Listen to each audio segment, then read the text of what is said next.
संलीयते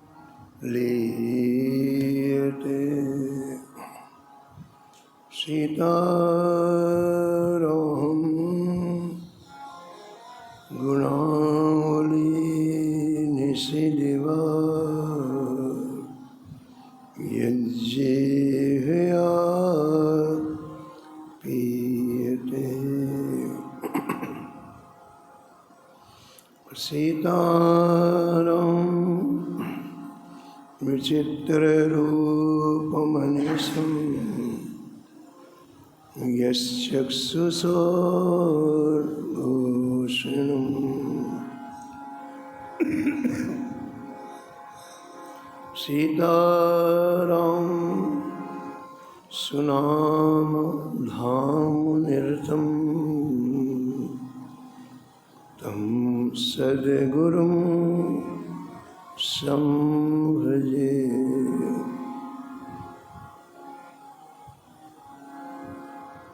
नीलाम्बुजश्यामलकोमलाङ्गं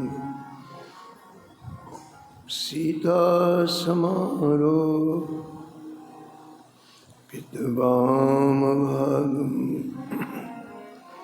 पाणो महासायक चारुचापं नमामि रामं रघुवंशनाथं। यत्र यत्र रघुनाथकीर्तनं तत्र तत्र कृतमस्तकाञ्जलिं वाष्पवारि परिपूर्णलोचनं मारुतिं नमत राक्षसान्तकम्।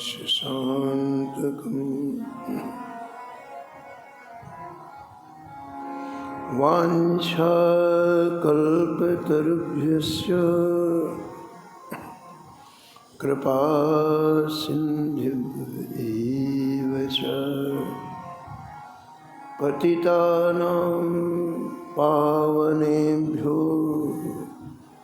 श्रीवैष्णवेभ्यो नमो नमः।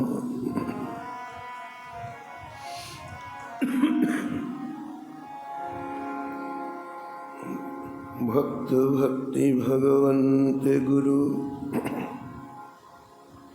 चतुर्नाम वपु एक, इनके पद वंदन किए नासत विघ्न होते।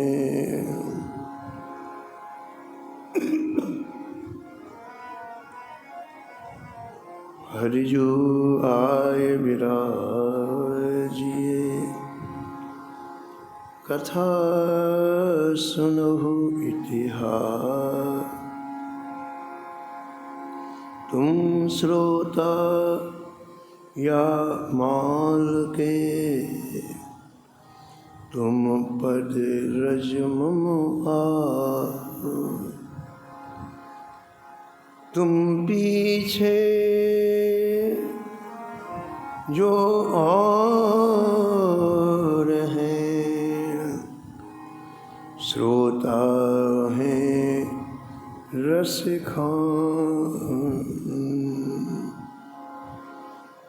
जिनके सकल मनोरथ पूरहु श्री भगवान।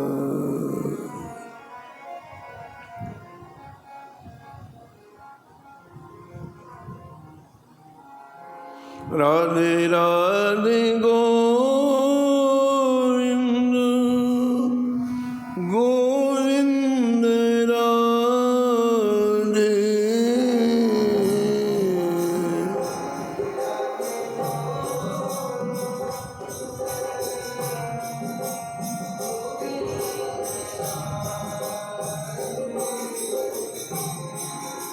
राधे राधे गोविंद गोविंद राधे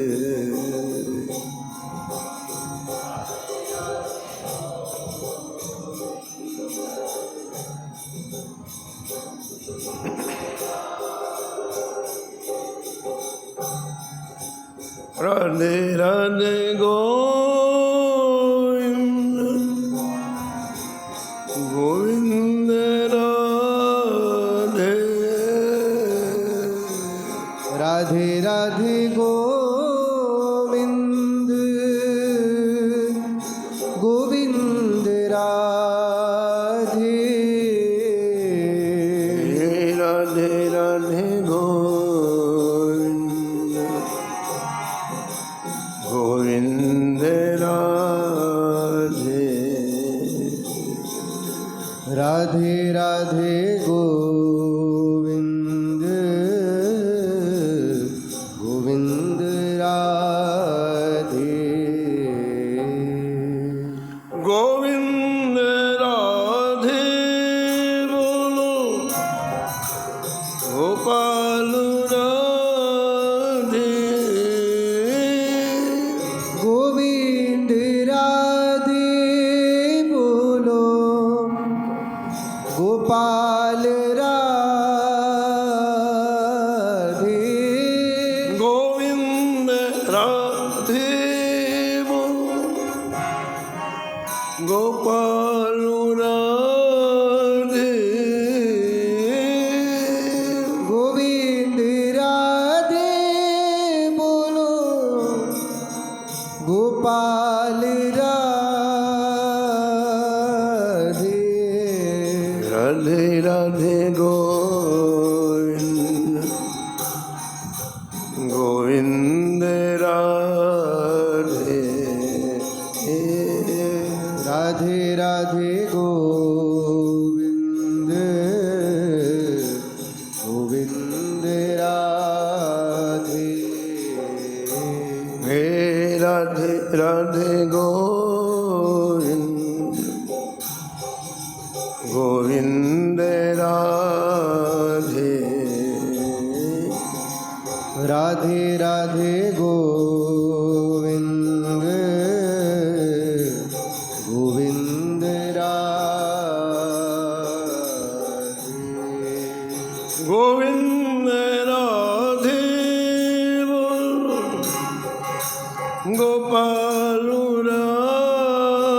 राधे गोविंद राधे बोलो गोपाल राधे राधे राधे गोविंद गोविंद राधे राधे राधे गोविंद गोविंद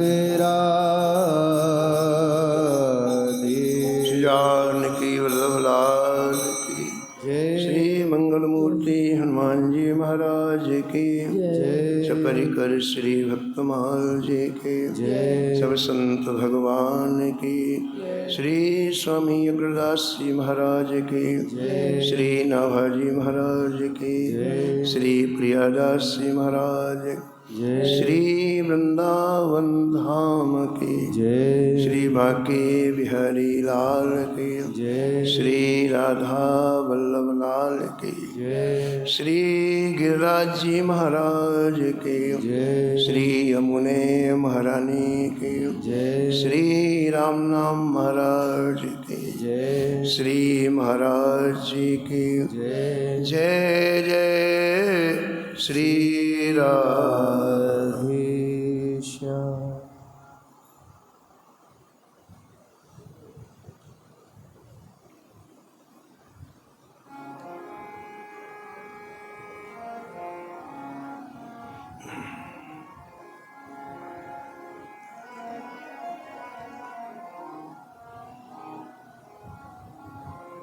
कली कुटिल जीव निस्तार हित कली कुटिल जीव निस्तारहित। श्री वाल्मीक तुलसी भयो। श्री वाल्मीक तुलसी भयो। त्रेता काव्य निबंध करी शतकोटि रामायण। त्रेता काव्य निबंध करी शतकोटि रामायण। एक अक्षर उद्धरे ब्रह्म हत्यादि परायण। एक अक्षर उद्धरे ब्रह्म हत्यादि परायण। अब भक्तन सुख देन बहुर लीला विस्तारी। अब भक्तनि सुख देन बहुरी लीला विस्तार। राम चरण रसमत रहत अहिनिस व्रत धारी। राम चरण रस मत रहत अहनिस व्रत धार। संसार अपार के पार को। संसार अपार के पार को। सुगम रूप नौका लियो। सुगम रूप नवकाल। कलि कुटिल जीव निस्तार हित। कलि कुटिल जीव निस्तार हित। श्री वाल्मीक तुलसी भयो। श्री वाल्मीक तुलसी भयो। श्री वाल्मीक तुलसी भयो। श्री वाल्मीक तुलसी भयो। व्रता स्मरणी परम वंदनी श्री भक्तमाल के रचयिता श्री नभा गोस्वामी जी इस छपे में कलि पावनावतार संत शिरोमणि श्री गोस्वामी तुलसीदास जी महाराज का स्मरण किया और निष्कर्ष के रूप में कहते हैं कि कलि के कुटिल जीवों का निस्तार करने के लिए, उद्धार करने के लिए, भगवत परायण बनाने के लिए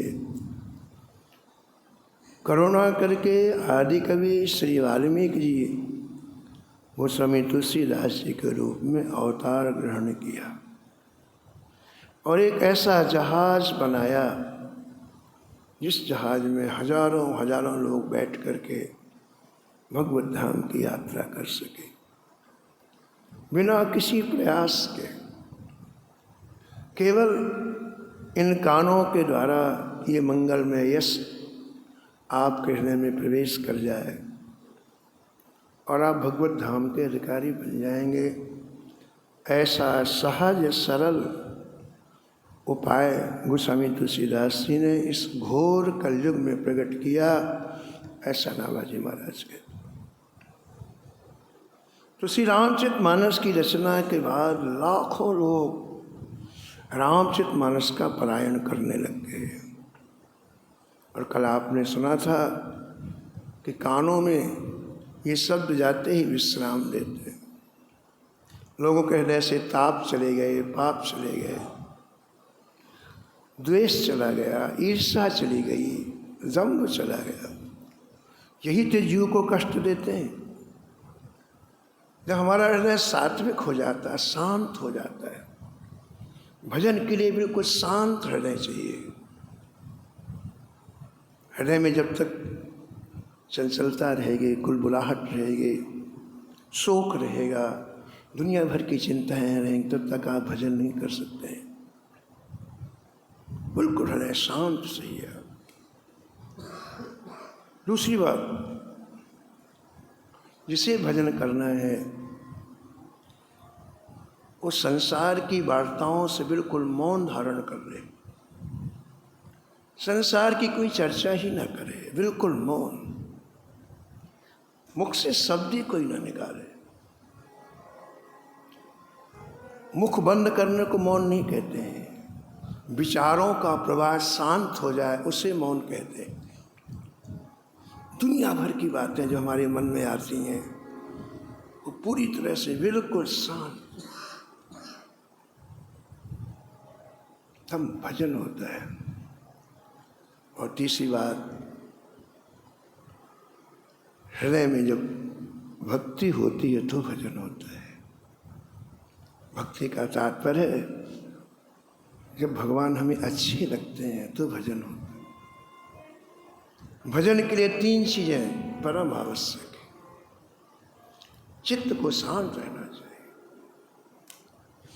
दुनिया भर के विचारों से मौन धारण कर, कभी किसी की चर्चा करे ही नहीं। संसार कौन अच्छा है कौन बुरा, कुछ भी आपका साथ नहीं देगा, सारा समय ले जाएगा। इस सृष्टि में रोज नए नए काम होंगे, किसकी बात करोगे आप? पूरा जीवन ही चला जाएगा। कल यहाँ ये हो गया, परसों ये हो गया, आज यहाँ ये हो गया, बिल्कुल मौन। सब आपका समय भगवान के भजन। और हृदय में अब किसी की चाह ना हो, अब केवल माधव की राखों की चाह। कुछ स्वामी लिखते हैं विनय पत्रिका में, नाते नेह राम सो करी सब, नाते नेह राम सो करी सब। संसार से बहुत संबंध जोड़ लिए, लाखों जन्म में संसार को संबंधी बनाया है, लेकिन काम पूरा नहीं हुआ। सबने धोखा दिया, सबने मजाक उड़ाई, संबंध को तोड़ मरोड़ के रख दिया। वो समझ कहते अब मैंने एक निश्चय किया है कि मैं अपना संबंध, अपने हृदय को राम जी, संबंध का मतलब हृदय देना। संबंध का मतलब कोई सिस्टम नहीं है कि आपने प्लग लगा दिया। संबंध का तात्पर्य होता अपना हृदय देना। अभी तक हमने धन को हृदय दिया और धन चला गया तो खूब रोए। अभी तक हमने प्रतिष्ठा को हृदय दिया, किसी ने अपमान कर दिया तो खूब रोए। अभी तक हमने संबंधियों को हृदय दिया, कोई चला गया तो खूब रोए। अब इससे बाहर निकलो। हृदय देने की चीज यहाँ नहीं है। हृदय को तो ठाकुर जी को देना चाहिए जो शाश्वत है।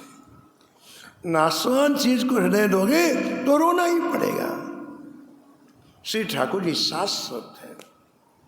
शाश्वत जगह में हृदय दोगे तो आनंद से परिपूर्ण होगे। अब आपका संबंध श्री ठाकुर जी से, खूब संसार को देख लिया, परख लिया, अच्युत वृत्ति को आप खींचो। पड़ोसी नहीं आएगा आपके हृदय को ठीक कर, आपको करना पड़ेगा। पड़ोसी के भजन से आपका काम चलने वाला नहीं है। आपको अपने उद्धार के लिए स्वयं भजन करना पड़ेगा। उसकी तैयारी आपको करनी पड़ेगी। आपको पता है कि हमारा भजन क्यों नहीं हो रहा है, कौन सी चीज़ें हमारे भजन को छीन लेती हैं। प्रेमियों, उसे दूर करो। समय बहुत कम है, बहुत कम है। तो संबंध का तात्पर्य होता है हृदय देना। वो स्वामी कहते हैं मैंने अब अपना हृदय राम जी को दे दिया। मेरे नाते, मेरे रिश्ते सब केवल राम जी से, अब और किसी से नहीं। बाकी रिश्तों को मैंने जमुना जी में बहा दिया, सरजू जी में बहा दिया, गंगा जी में बहा दिया। अब मेरे संबंधी केवल मेरे प्रभु हैं, मेरे प्रेमास्पद है, बस।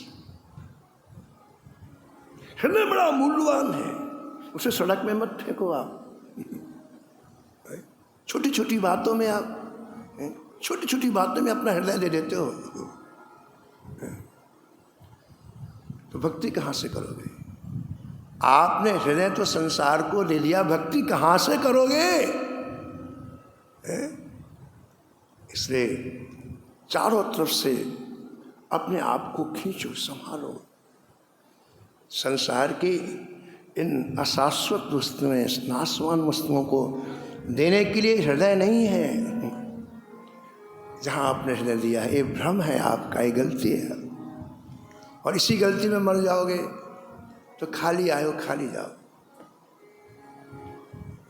बरसाने में एक संत थे, पूज्य सच्चिदानंद दास जी महाराज। 111 वर्ष की आयु में आपने शरीर छोड़ा।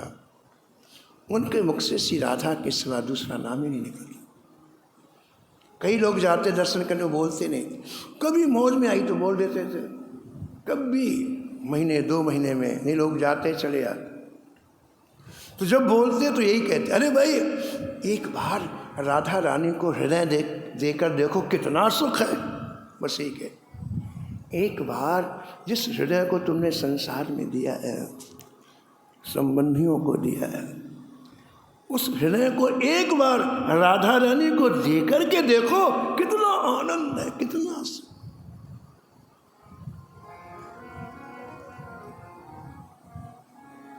नाते नेह राम सो करी सब, नाते नेह राम सो करी सब। नाते नेह राम सो करी सब, नाते नेह राम सो करी सब।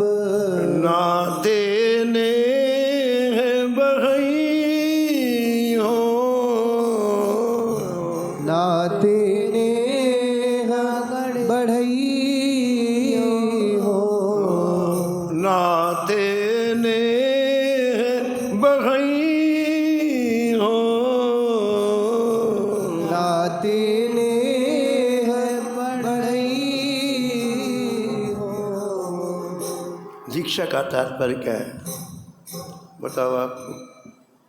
हम लोग दीक्षा लेते हैं गुरु जी से, उसका तात्पर्य क्या है?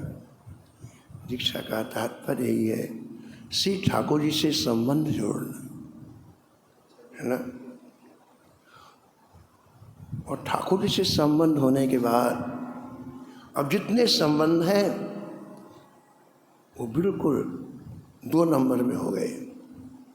1 नंबर का संबंध श्री ठाकुर जी का। दीक्षा का तात्पर्य है हमारे हृदय का प्रेम अब ठाकुर जी के पास जाए। अब हृदय का प्रेम धन में न जाए, प्रतिष्ठा में न जाए, परिवार के संबंधियों में न जाए, शरीर में न जाए। अब हृदय का प्रेम श्री ठाकुर जी में जाए, इसी का नाम दीक्षा है। अंदर का जुड़ाव नहीं होगा तो काहे की दीक्षा, आप बताओ। जो चीज़ व्यर्थ जा रही थी अभी तक, जैसे कोई चीज़, अमृत को आप बिखेर दो आंगन में, व्यर्थ चला गया। उसी अमृत को हम पिए तो अमर हो जाएंगे। तो हृदय के प्रेम को भी हम व्यर्थ बिखेर रहे थे। संत सदगुरुदेव क्या करते हैं, उस प्रेम को ठाकुर जी के चरणों से जोड़ दो। तो जो ऊर्जा अभी तक आपकी व्यर्थ जा रही थी, उस ऊर्जा का सदुपयोग होने लग गया। महान से महान दुष्ट वो भी प्रेम किसी न किसी से करता है। हत्यारा भी किसी न किसी से प्रेम करता है, डाकू भी किसी न किसी से प्रेम करता है। लेकिन वो दुरुपयोग है।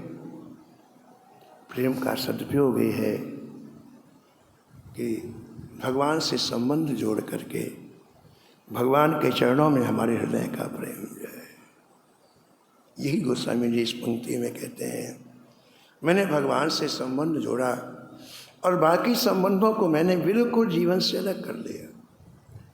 दूसरी बात, व्यक्ति को सबसे ज़्यादा चिंता होती है अपने भविष्य की।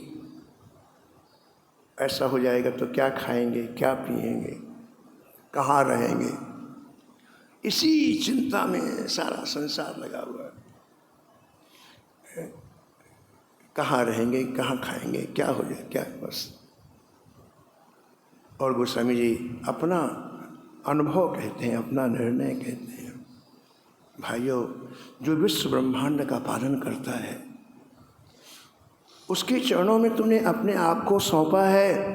अब बिल्कुल चिंता ना करो, वो तुम्हारी पूरी सार संभाल करेगा। अनन्यस चिंतयन्तो मां ये जनाः परुपासते। जो उनका हो जाता है उसके ठाकुर जी प्रत्येक काम को करते हैं। इसलिए जिस दिन आप ठाकुर जी के हो, निश्चिंत हो जाओ। दुनिया धोखा दे सकती, ठाकुर कभी धोखा नहीं दे सकती। यदि आप उनके हुए हो तो आपकी एक एक चीज की परवाह गोविंद करेगा, एक एक चीज की। यह छल भारू ताहे तुलसी जगो। यह छड़ भार ताहे तुलसी। शर्वार का मतलब खाने पीने, रहने ठहरने, ये सारी चिंताओं को शर्वार कहते हैं। यह शर्वार ताहे तुलसी जगो। यह छड़ भार ताहे तुलसी जग। जाको दास कहीं हो। को दास कहीं हो। हाँ, जाको दास कहीं हो। जाको दास कहीं हो। जान की जीवन की भजई हो। जानकी जीवन की बलि जई हो। जानकी जीवन की बलि हो। जानकी जीवन की बलि जई। तो गोस्वामी जी ने श्री रामचरितमानस की रचना की। लाखों लोग रामचरितमानस का पारायण करके अत्यंत आह्लादित हो गए, हर्षित हो गए। कल आपने सुना था कि एक काशी का एक बहुत बड़ा वर्ग रामचरितमानस का विरोधी हो गया, तुलसीदास जी का विरोधी हो गया। और उसका कारण केवल ये था कि अब इन लोगों के पास लोगों ने जाना बंद कर दिया। तांत्रिक हैं, मांत्रिक हैं, कर्मकांडी हैं, उनका काम घर में ही होने लग गया। मानस पढ़ते सारे समस्याओं का समाधान होने लग गया। तो कहीं किसी जग के पास जाना बंद कर दिया। अब लोगों की आमदनी कम हो गई, धन का आना किसका? अरे बोलिए, रामायण ना होती तो हमारा धंधा चलता। तो सब ऐसे लोगों ने एक समूह बनाया और गोस्वामी जी का विरोध किया। कल आपने श्रवण किया कि काशी के उस समय के सबसे महान विद्वान श्री मधुसूदन सरस्वती जी के पास ये लोग गए और कहा कि आप निर्णय करके बतलाइए कि ये ग्रंथ किस कोटि का है। ये वेद की कोटि का है कि पुराण की कोटि का है कि इतिहास की कोटि का है? किस कोटि का ये ग्रंथ है? आप निर्णय करके बतलाइए। उन्होंने कहा मैं ऐसे नहीं, पहले ग्रंथ को पढ़ूंगा, ऐसे कैसे किसी के बारे में टिप्पणी कर दूं। तो ग्रंथ मंगवा करके उन्होंने जब पढ़ा तो ग्रंथ की सरसता में डूब गए। गोस्वामी ने किसी विवाद को स्थान रामचरितमानस में नहीं दिया। किसी विवाद, सब जगह समाधान है। ऐसी कोई बात नहीं लिखी कि कोई व्यक्ति उसमें किसी तरह की चर्चा करें। फ्रांस के एक बहुत बड़े लेखक थे जिनका नाम था कामिक बुल्के। वो फ्रांस से भारत आए। भारत में आने के बाद काशी गए और काशी में एक होटल में नौकरी करके कप प्लेट धो करके संस्कृत पढ़ी। विदेशी व्यक्ति को संस्कृत का अध्ययन तो होता नहीं, उसकी लगन देखो आप। कप प्लेट धोता और रात में संस्कृत का अध्ययन करता, संस्कृत का विद्वान बन गया। फिर उसने क्या किया, हमारे सनातन धर्म के जितने ग्रंथ थे सबका विरोध करना प्रारंभ किया। जब पढ़ेगा तभी तो विरोध करेगा। तो पहले संस्कृत का अध्ययन किया, फिर सनातन धर्म के ग्रंथों का विरोध करना प्रारंभ किया। एक एक ग्रंथ को लेता हो। श्री वाल्मीकि रामायण जी को लिया उसने, और उसमें कई जगह उसने महाराज भयंकर प्रसंगों में अलग से अपने लेख लिखे। संस्कृत का विद्वान हो गया तो उस समय श्री करपात्री जी महाराज विराजते थे काशी में। तो लोग करपात्री जी महाराज जी के पास गए और उनके जिस प्रसंग के लेख का वो विरोध करते थे कामिक बोल के, उसका उत्तर करपात्री जी महाराज देते थे। और इस तरह से इतने प्रसंगों का विरोध किया और करपात्री जी महाराज इतने उत्तर दिए कि इतना बड़ा ग्रंथ बन गया। उसका नाम है रामायण मीमांसा, अभी भी है वो ग्रंथ। तो उसकी एक बात आपको बता, हमने करीब 85 वर्ष की आयु में उनका दर्शन किया, कामिक बुल्के का, उनका प्रवचन भी सुना। तो उन्होंने कहा कि मैंने सनातन धर्म के सभी ग्रंथों का विरोध किया, लेकिन जब रामचरितमानस मेरे हाथ में आया और एक बार मैंने पढ़ा तो मेरे हृदय का विरोध ही बह गया। मेरा हृदय इतना परिष्कृत हो गया कि न मुझे किसी से द्वेष है, न किसी से ईर्ष्या है, न मेरा किसी से विरोध है। अब मैं झूमता हूँ। मानस की कृपा मेरे ऊपर ऐसी हुई कि मैं अब झूमता हूँ। तो गोस्वामी जी ने किसी का विरोध नहीं किया, किसी का। श्री मधुसूदन सरस्वती जी ने संपूर्ण ग्रंथ का जब अध्ययन किया तो रोम रोम खिल गया।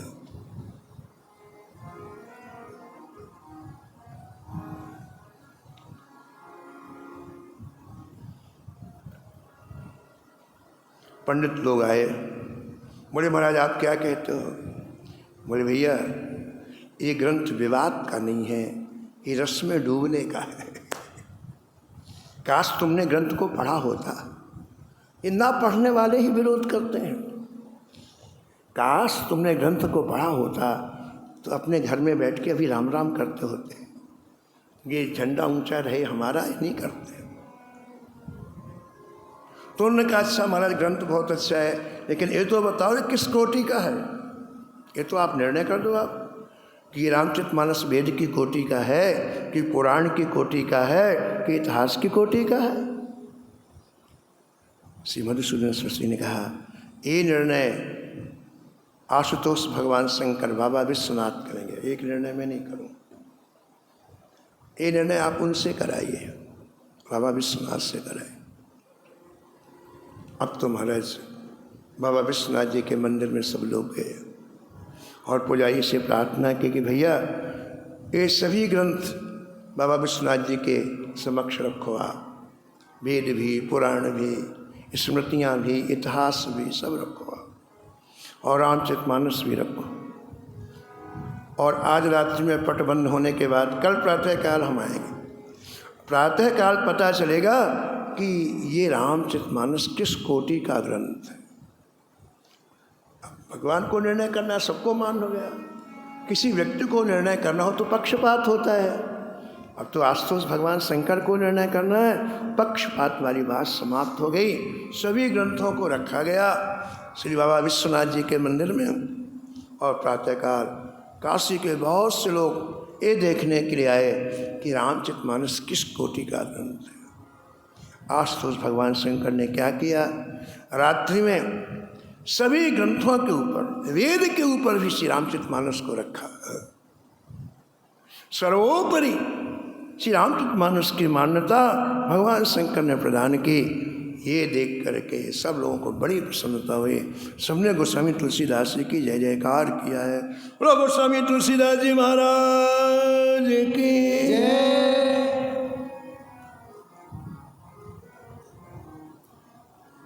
वंदो तुलसी के चरणों, बंदहु तुलसी के चरण, जिनकी नो जग का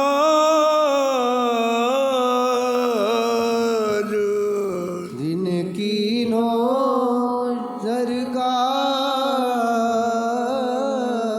कली समुद्र बूढ़त लख्यो, कली समुद्र बूढ़त लख्यो, प्रगटो सप्त जहान,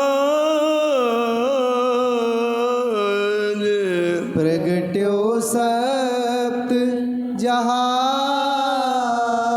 प्रगट्यो सप्त जहाज, प्रगट्यो सप्त जहान। काशी के ब्राह्मण सब तरफ से कोशिश की लेकिन उन्हें सफलता नहीं मिली। भक्तमाल के टीकाकार प्रियादास जी लिखते हैं, आए निशिचोर, आए निशिचोर, चोरी करन हरण धन, आए निशिचोर चोरी करन हरन, हाँ आए निशिचोर, चोरी करण हरण धन, आए निशिचोर चोरी करन हरन धन, देख श्याम घन हाथ चाप सर लिए हैं, देख श्याम घन हाथ चाप सर लिए हैं, चाप सर लिए हैं, चाप सर लिए हैं, चाप सर लिए हैं, चाप सर लिए। पंडितों के जब संपूर्ण प्रयास विफल हो गए तो आकस्मिक मीटिंग की सभी पंडितों ने गंगा के किनारे और कहा, भाई अब एक ही काम बचा है, जो काशी के नामी चोर हैं, जिनके ऊपर इनाम है, जो दिन दहाड़े चोरी करते हैं, कोई पकड़ नहीं सकता है। राजा ने लाखों रुपए इनाम इनके ऊपर रखा था, कोई पकड़ के लाए तो इतना इनाम। बोले उनके पास चला जाए और उनको पहले ही लाख रुपए दे दिया जाए और दे करके एक ही बात कहा जाए कि तुम 24 घंटे के अंदर इस रामचरितमानस की ये जो मूल प्रति है इसे चुरा करके गंगा जी में प्रवाहित करा दो। मूल प्रति नहीं रहेगी तो हम लोग कहेंगे मूल प्रति दिखाओ, ये सब नकली है। और धीरे धीरे मानस का प्रचार प्रसार समाप्त हो जाए।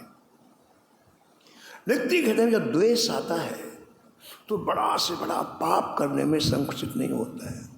ध्यान देना, द्वेष रूपी अग्नि धर्म करे, क्रोध जिम धर्म ही दूरी। ये करना चाहिए कि नहीं करना चाहिए इसका विवेक नहीं रहता है। महाराज वो पंडित चोरों के यहाँ गए, ये सनातन धर्म के ग्रंथों का अध्ययन करने वालों के लिए चोरों के यहाँ गए और 1 लाख रुपए उन्हें पहले एडवांस दिया। कल भैया तुम यदि रामचरितमानस को गंगा जी में प्रवाहित करा दोगे, डुबो दोगे तो फिर इतना पैसा और देंगे। वो बड़े खुश हुए। महाराज द्रव्य का लोभ दे करके चोरी करने के लिए उनको भेजा है। ऐसे लोग, चोर लोग पहले पता लगाते हैं कि कमज़ोर पॉइंट कहाँ है, कहाँ से हम घुस सकते हैं और कौन सा समय है जब व्यक्ति को धोखा दिया जा सके। इसका पहले पता लगाते तब एकाएक नहीं जाते हैं। तो चोर लोग दिन में आए, वो सभी तो गंगा जी के किनारे एक कुटिया में रहते थे, अकेले रहते थे। पूरा देखा उन्होंने कि बाबा अकेला रहता, कोई दिक्कत ही नहीं। हम तो बड़े बड़े महलों में चोरी करते हैं, एक कुटिया में चोरी करने में क्या है। बड़े खुश हुए और ये भी देखा कि हम लोग प्रवेश कहाँ से करें। कुटिया में एक ही दरवाज़ा था। तो 4 चोर आज रात्रि में रामचरितमानस को गंगा जी में प्रवाहित करने का निश्चय किया और ठीक 12 बजे रात्रि में चारों पहुंच गए। पहले सब देख लिया था। चारों दिशाओं में खड़े, एक पीछे खड़ा है, एक कुटिया के बाएं खड़ा है, एक कुटिया के दाएं खड़ा, एक आगे खड़ा है। और बात ये हुई जी कि जब एक व्यक्ति घुसे तो 3 व्यक्ति देखे कोई आ तो नहीं रहा। ये निश्चय हुआ एक व्यक्ति प्रवेश करे तो 3 व्यक्ति देखें कोई आ तो नहीं रहा। तो सबसे पहले पीछे वाले व्यक्ति ने कुटिया में प्रवेश करना चाहा। अब घास फूस की कुटिया, हाथ से घास निकाल लो, जाने की जगह हो गई। तो जब उसने प्रवेश करना चाहा तो उसकी आंखों के सामने का एक प्रकाश हुआ और उस प्रकाश से 2 आकृति प्रकट हुई, एक गौर वर्ण की, एक श्याम वर्ण की। बड़ी सुंदर आकृतियाँ और उनके हाथ में धनुष और बाण, और धनुष बाण लिए नहीं है, चढ़ाए हुए हैं। और उस चोर की तरफ देख के जैसे अपनी भौहें टेढ़ी की, वो हाँ वो पीछे, वो सबसे पीछे बात। थोड़ी देर के बाद बाएं तरफ के व्यक्ति ने यही किया, उसको भी उसकी आंखों के सामने धनुष बाण चढ़ाए हुए 2 सुंदर आकृतियाँ दिखाई पड़ी दाहिने तरफ वाले चोर को। और जब सम्मुख वाले ने प्रवेश करना चाहा तो उसके सामने भी इसी तरह की आकृतियाँ दिखाई पड़ी। प्रियदास जी लिखते हैं, जब जब आवे, हाँ जब जब आवे, बान सांध डर पावे, हाँ बान साधी डरवावे, हाँ जब जब आवे, जब आवे, बान सांध डर पावे, बान साधी डरवावे, ए तो अति मंडरावे, ए तो अति मंडरावे, ए पे बलि दूर किए हैं, पे बलि दूर किए हैं, बलि दूर किए हैं, बलि दूर किए हैं। तो फिर आधा घंटे के बाद फिर प्रयास करते हो।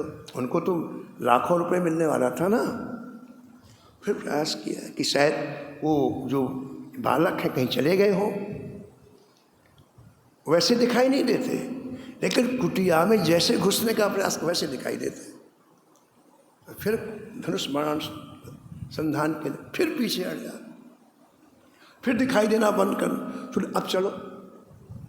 ऐसे पूरी रात यानी 12 से 4 बजे तक 8 बार प्रयास किया, लेकिन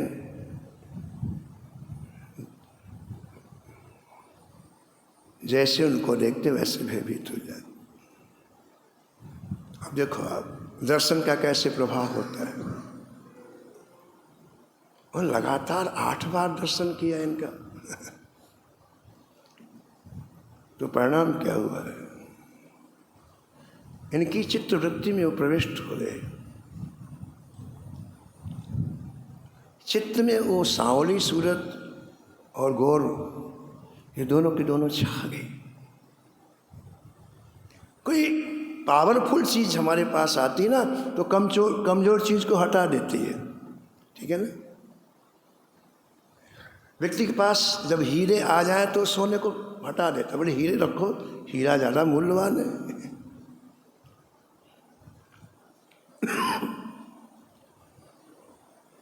तो श्याम और गौर का दर्शन इन चोरों के चित्त में हलचल मचा दिया। और आप ये कह सकते हैं कि इनके चित्त को श्याम और गौर ने चुरा लिया।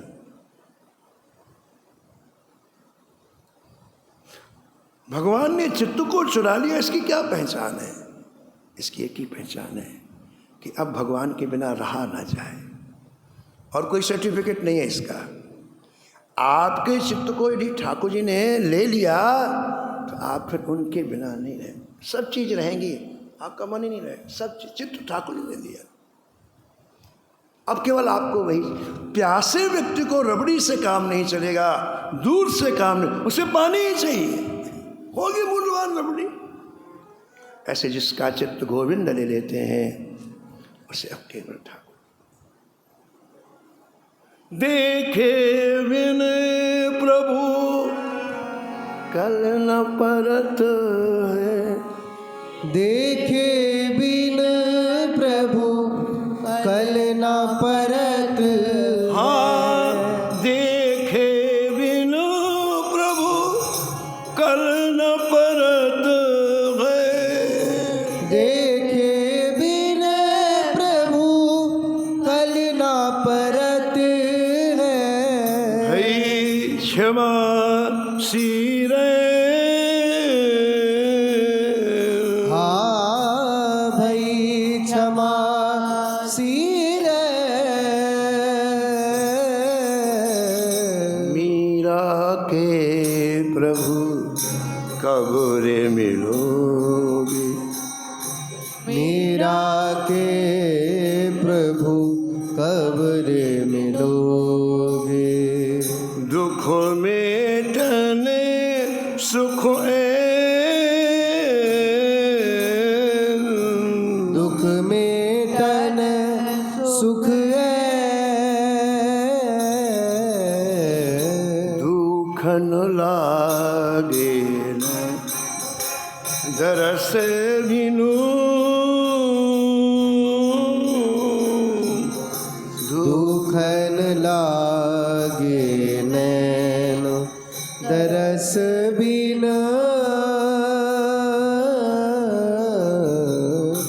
दुखन लागे प्रातःकाल 4 बज गया, लोग आना जाना प्रारंभ कर दिया, चोर अपने अपने घर को भागे, घर में गए, सोने का प्रयास किया, आंख बंद करते ही धनुष मार दिया। चारों चोरों को चैन खत्म हो गई, नींद खत्म, नींद नहीं आ रही है, बस जब भी आंख बंद करते धनुष मार दिया। चारों उठ करके बैठ गए, बोले भैया एक बार उसको अच्छी तरह से देख आए तो बीमारी दूर हो जाएगी। अब वो चारों कैसे आते हैं और कैसे भक्त बनते हैं, एक कथा आप कल श्रवण करेंगे, समय की मर्यादा में वाणी को ही बेगा। नमो नमो श्री भक्त सुमार, नमो नमो श्री भक्त सुमार, नमो नमो श्री भक्त सुमार, नमो नमो श्री भक्त सुमार। जाके सुनत महात्म नास और झलकत राधा नंदला। जाके सुनत महात्म नासत झलकत राधा नंदला। गद गद स्वर पुलकित लोचन बरसत हसुअन जा। गद गद स्वर पुलकित अंगन लोचन बरसत हसुअन जा। उतर जात अभिमान ब्याल विष लेत जीवाए सुरसते का। उतर जात अभिमान ब्याल विष लेत जीवाय सुरसते का। हाँ होत प्रीत हरि भक्त जनन सो लेत शीघ्र हटि चरण प्रचार। होत प्रीत हरि भक्त जनन सो लेत शीघ्र हटि चरण प्रचार। जय जय तजत कुसंग लेत सतसंगति भाग जगत को अद्भुत भार। तजत कुसंग लेत सतसंगति भाग जगत को अद्भुत भार। हाँ निशिवासर सोवते अरुजागत रोम रोम हुए करत निहार निशिवासर सोवत अरुजागत रोम रोम है करत निहार। श्री अग्रनारायण दास प्रिया प्रिय प्रगति जीवन रसिक रसाल अग्र नारायण दास प्रिया प्रिय प्रगति जीवन रसिक रसाल। नमो नमो श्री भक्त सुमाल नमो नमो श्री भक्त सुमाल नमो नमो श्री भक्त सुमाल नमो नमो श्री भक्त सुमाल। हरे कृष्णा कृष्ण कृष्ण हरे हरे हरे राम राम राम हरे हरे। हरे कृष्णा कृष्ण कृष्ण हरे हरे हरे राम राम राम हरे हरे। हाँ हरे कृष्ण कृष्ण कृष्ण हरे